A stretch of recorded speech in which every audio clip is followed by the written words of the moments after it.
ملکی سطح کا ریٹائر بیوروکریٹ اس کو بہت ساری چیزوں کا علم ہوتا ہے، وہ زیادہ فہم رکھتا ہے آئینی طور پہ، قانونی طور پہ. تو ہم نے 3-4 ہماری جو جی بی کی جو ریٹائرڈ بیوروکریٹس جو بڑی شخصیات ہیں، جس پہ آپ کا شاہد اللہ بیگ صاحب فیڈرل سیکرٹری رہے، افضل شگری صاحب آئی جی ریٹائرڈ ہیں، اس کے بعد جی ایم سکندر صاحب ہیں، پھر لیفٹیننٹ جنرل ہدایت الرحمان صاحب ہیں.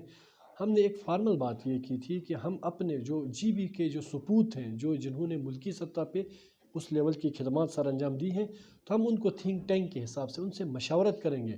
ان سے کوئی فیصلہ ہم نے نہیں لینا، ہم نے ان سے مشاورت کرنی ہے کہ بھائی آئینی طور پہ، قانونی طور پہ، یا جیسے بھی ہمیں اگر اس آئینی صوبے کے حوالے سے کوئی اگر ان سے مشاورت کرنی ہوئی تو ہم ان کی خدمات ضرور لیں گے. یہ بات ضرور ہوئی تھی، لیکن ابھی تک ان کو کوئی چیز پہ آن بورڈ نہیں لیا گیا. یہ میں آپ کو ایتھینٹک خبر دے رہا ہوں.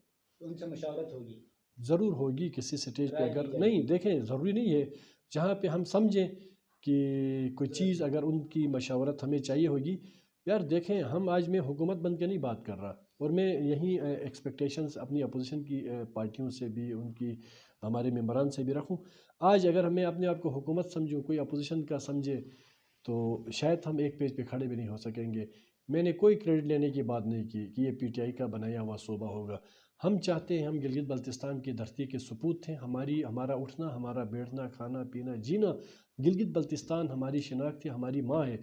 تو ہم اپنے عہدے، اپنی پارٹیاں سائڈ کر کے ہم جی بی کے سپوت کی حیثیت سے ایک ٹیبل پہ جب ہم بیٹھیں گے تو شاید آنے والی نسلوں کے لیے ہم ایک اچھا فیصلہ کر کے جائیں گے.